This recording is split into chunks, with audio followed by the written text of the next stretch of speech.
کر لیا ہے۔ ناظرین، آج اسد عمر صاحب فرما رہے تھے ساری قوم کو سننا ضروری ہے، انتہائی گھنونی سازش کی جا رہی ہے۔ ان کا یہ کہنا تھا ظاہر ہے کہ بند کمرے میں تشدد کر کے کچھ نکالنے کی کوشش کی جائے گی اور شہباز گل سے مطلب کا بیان نہیں ملا تو دوبارہ ریمانڈ حاصل کر لیا گیا اور شہباز گل پر مزید تشدد ہوگا اور ان پہ بیان لینے کی کوشش کی جائے گی۔ شہباز گل سے عمران خان کے خلاف بیان لیا جائے گا۔ حالات کی سنگینی بتا رہی ہے کہ تحریک انصاف کے خلاف قانونی دائرہ تنگ ہوتا چلا جا رہا ہے۔ حکومت فورن فنڈنگ کیس اور توشہ خانہ ریفرنس میں بھی غیر معمولی تیزی دکھا رہی ہے۔ آج وزیر دفاع خواجہ آصف نے دھواں دھار پریس کانفرنس میں یہ دعویٰ کیا کہ پاک فوج کے خلاف مذموم مہم میں ایک جماعت ملوث ہے، ڈیٹا اکٹھا کر دیا گیا ہے اور تصدیق شدہ ڈیٹا ہے اور جلد ان کی گرفتاریاں شروع ہو جائیں گی۔ آج ہی طلال چودھری نے بھی عمران خان کے توشہ خانہ کیس کے حوالے سے پریس کانفرنس کی اور تحائف کے حوالے سے دستاویزات پبلک کرنے کا کہا اور دکھائیں اور الیکشن کمیشن سے مطالبہ کیا کہ عمران خان کے کاغذات نامزدگی مسترد کر دیے جائیں۔ عمران خان کے کاغذات نامزدگی پر نبیل گبول، عابد شیر علی اور ڈاکٹر شزدہ منصب علی نے بھی اعتراضات داخل کرا دیے ہیں اور دوسری طرف ایف آئی اے فورن فنڈنگ کیس کی تحقیقات کا دائرہ جو ہے وہ اب بیرون ملک تک پھیلانے جا رہا ہے۔ ایف آئی اے امریکہ، برطانیہ اور دیگر ممالک سے شخصیات اور کمپنی سے تحقیقات کرے گی، لیکن چیئرمین تحریک انصاف عمران خان نے ایف آئی اے کے نوٹس کا جواب دینے سے بھی کلی طور پر انکار کر دیا ہے۔ عمران خان نے اپنے تحریری جواب میں کہا ہے کہ تحریک انصاف سے تفصیلات اور دستاویزات طلب کرنا ایف آئی اے کے دائرہ کار میں نہیں آتا۔ میں آپ کو جواب دہ نہیں ہوں، نہ ہی معلومات دینے کا پابند ہوں۔ عمران خان نے لکھا کہ اگر 2 دن میں نوٹس واپس نہ لے لیا گیا تو قانون کے تحت آپ کے خلاف کارروائی کروں گا۔ اس انکار کے باوجود مگر حالات تحریک انصاف کے حق میں بہتر دکھائی نہیں دے رہے۔ بعض آراء یہ بھی سامنے آ رہی ہیں کہ ستمبر کے مہینے میں عمران خان کے خلاف محاذ اتنا گرم کر دیا جائے گا کہ نواز شریف کی واپسی آسان ہو جائے گی اور لیول پلینگ فیلڈ میں نااہلی دونوں لیڈرز کا مشترکہ مسئلہ بن جائے گا۔ بات کرتے ہیں سیکرٹری جنرل تحریک انصاف اسد عمر صاحب سے۔ اسد عمر صاحب، السلام علیکم، بہت بہت شکریہ ساتھ دینے کا۔ 2 دن کا مزید جسمانی ریمانڈ پہ بھیج دیا گیا ہے شہباز گل صاحب کو۔ فرما دیجئے گا کہ آپ کا یہ ماننا ہے کہ ایک سازش کی جا رہی ہے اور ان سے بیان نکالنے کی کوشش کی جا رہی ہے، اور اگر ایسا ہی ہے تو یہ تو پھر انیویٹبلی باہر آ کے شہباز گل صاحب تو ریکارڈ کی درستگی کر سکیں گے، تو اتنا کمزور مقدمہ، زور زبردستی، دھوس دھمکی سے کوئی بیان دلوانا، یہ تو ماضی میں آپ نے جانا ہے کہ اسحاق ڈار صاحب کا ایفیڈیوٹ بھی کمزور پڑ گیا تھا نواز شریف صاحب کو کنوکٹ کرنے میں۔ ٹھیک کہہ رہی ہیں آپ، بالکل درست کہہ رہی ہیں کہ وہ کہیں کورٹ آف لاء میں کہیں سٹینڈ نہیں کرے گا، لیکن اس وقت جو ڈیسپریشن ہمیں نظر آ رہی ہے نا، یہ جولائی 17 کے بعد سے ایک حکومت کے اندر بوکھلاہٹ نظر آتی ہے اور ڈیسپریٹ سمجھ نہیں آ رہی عمران خان کو کیسے روکیں، اور مختلف طریقوں سے وہ الیکشن کمیشن کے ذریعے اور اب شہباز گل کے ذریعے یہ سارا ایک جو کوشش کی جا رہی ہے عمران خان کے خلاف کو مقدمہ بنایا جائے جس کی بنیاد کے اوپر ان کو روکنے کی کوشش کی جائے، اس وقت تو فی الحال صرف یہی نظر آ رہا ہے۔ مگر اسد صاحب یہ صرف حکومت ہی کر رہی ہے؟ کیونکہ میں بڑے دنوں سے یہ سمجھنے کی کوشش کر رہی ہوں اور خان صاحب اپنی تقریر میں بھی کہہ رہے ہیں کہ میرے خلاف سازش کی جا رہی ہے، آپ کی جماعت کو ایک بڑے تگڑے ادارے کے خلاف پچ کرنے کی کوشش کی جا رہی ہے، مگر یہ سارا ممکن ہے جب تک ادارے کی اپنی کنوکشن نہ ہو کہ آپ ان کے خلاف ہیں یا آپ ان کے خلاف مہم کر رہے ہیں، آپ ان کے خلاف منفی پروپیگنڈے کا حصہ ہیں یا آپ ان کے انٹرسٹ کو ٹھیس پہنچا رہے ہیں۔ اس سازش کے اندر اگر سازش ہی ہے بقول آپ لوگوں کے، تو اس کے اندر کیا فوج بھی کنونسڈ ہے؟ آپ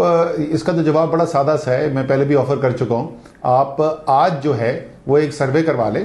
فوج کے اندر جوانوں کا، افسروں کا، اور آپ کو پتہ چل جائے گا وہ عمران خان کے بارے میں کیا سمجھتے ہیں۔ تو فوج کے اندر تو اس بات کو نہیں مانا جا رہا، کوشش کی جا رہی ہے، جیسے میں نے کہا نا کہ وہ سیاسی طور پہ کیونکہ عمران خان کو مقابلہ کر نہیں سک رہے ہیں، عمران خان کو کنٹرول نہیں کر سک رہے ہیں، تو وہ ڈھونڈ رہے ہیں کہ کون سا طریقہ ہے، تو اچھا ایسا کرتے ہیں الیکشن کمیشن کو استعمال کرتے ہیں، ان کے ذریعے جو ہے ان کے خلاف کوئی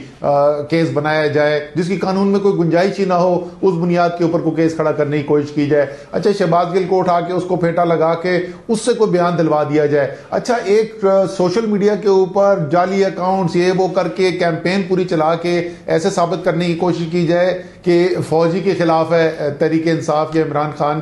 تاکہ فوج خلاف ہو جائے۔ یہ ساری کوششیں ہو رہی ہیں, ابھی تک کامیابی ان کو کسی میں بھی حاصل نہیں ہوئی ہے, لیکن کوششیں جاری ہیں اور بڑی بھرپور جاری ہیں. میں یہی تو آپ سے اسد صاحب پوچھ رہی ہوں, اگر یہ کوششیں ہیں, یہ سازش ہے اور یہ روز کا ایک ٹاپک بن رہا ہے, روز کا ایک ملک کے اندر ایک یہ المیہ کھڑا ہو گیا ہے, اور اگر مان لیا جائے آپ کی بات اور ماضی کو بھی دیکھ لیا جائے کہ ایک تگڑی سیاسی جماعت کو جب آپ اداروں کے خلاف اس طرح پچ کرتے ہیں, 1971 کا خود حوالہ عمران خان صاحب نے دیا, تو کیوں یہ ادارہ, کیوں یہ فوج, کیوں یہ انسٹیٹیوشن اس سازش کو, اس مہم کو, اس کنسپیریسی کو نہیں روک رہی؟ دیکھیں, یہ تو خیر جواب اس کا وہی دے سکتے ہیں, ان کو کیا نظر آ رہا ہے, حقائق وہ کس نظر سے دیکھ رہے ہیں, ان کو کیا نظر آتا ہے, یہ اس کا جواب وہی دے سکتے ہیں. اس کا جواب تو میں نہیں دے سکتا. میں صرف یہ بول سکتا ہوں کہ یہ انتہائی خطرناک ہے پاکستان کے لیے, ادارے کے لیے. یہ صرف تحریک انصاف کی بات نہیں ہے, کوئی بھی سیاسی جماعت ہو. یہ بھٹو صاحب کے ساتھ جب کلیش ہوا,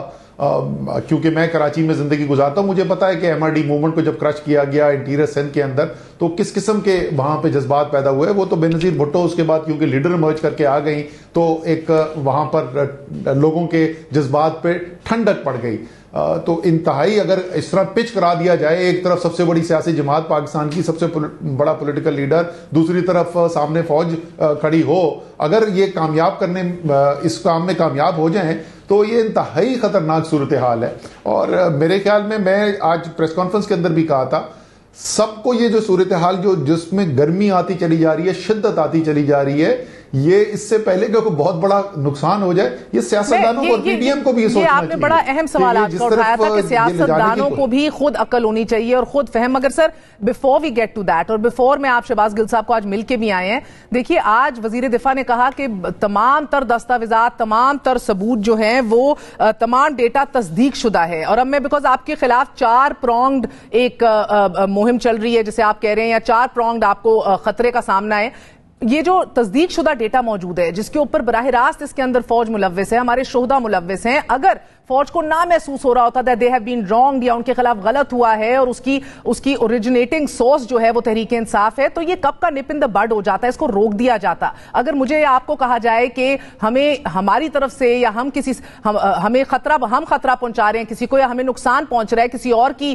گیم کے اندر اور ہمیں نہ پہنچ رہا ہو, تو ہم تو سب سے پہلے آ کے ریکارڈ کی درستگی کریں گے, اپنے آپ کو پیچھے کھینچیں گے. اس بات D G I S P R بھی انٹرویوز دے رہے ہیں, بیپرز دے رہے ہیں, یہ بات آپ جانتے ہیں. اس کے اندر جو ایف آئی اے کی بھی جو رکنی ٹیم رہی اس کے اندر آئی ایس آئی بھی موجود تھی. تو یہ ادارہ جاتی کنسرن ہے, ادارہ جاتی کنوکشن ہے جو تمام ڈیٹا تصدیق شدہ ہے جو وزیر دفاع آج منظر عام پر آئے ہیں. خیر وزیر دفاع جو ہیں وہ تو تصدیق شدہ بہت ساری باتیں کہتے ہیں. ان کے خیال میں تو یہ بھی تصدیق شدہ بات ہے کہ پاکستان کی فوج ساری جنگیں ہار چکی ہے. ان کے خیال میں تو یہ بھی تصدیق شدہ بات ہے کہ پاکستان کے عوام کی ہڈیوں سے پاکستان کی فوج نے گوشت نوچ لیا ہے. تو وہ تو بہت ساری چیزوں میں یقین رکھتے ہیں, لیکن ظاہر ہے ان کے مگر اگر فوج کو استعمال کر کے اپنا سیاسی بیانیہ اور اپنے پولیٹیکل اہداف حاصل کر رہے ہیں خواجہ آصف صاحب, تو فوج ان کو روکتی کیوں نہیں ہے؟ یہ تو جیسے میں نے پہلے کہا, یہ تو وہ بتا سکتے ہیں, اور کیا پتا اندر کیا بند کمرے میں بات ہوتی ہو, شاید وہ روکنے کی کوشش بھی کر رہے ہو. وہ اس کا تو میں اس کے اوپر تو میں کوئی حتمی طور پہ بات نہیں کر سکتا. ظاہر ہے میرے پاس کوئی معلومات وہاں پر نہیں ہے, لیکن اس میں مجھے کوئی شک نہیں ہے کہ یہ جو ہو رہا ہے اس سے نقصان سب کا ہو رہا ہے اور سارے پاکستان کے لیے خطرہ پیدا ہو رہا ہے. بالکل. اور سر جب یہ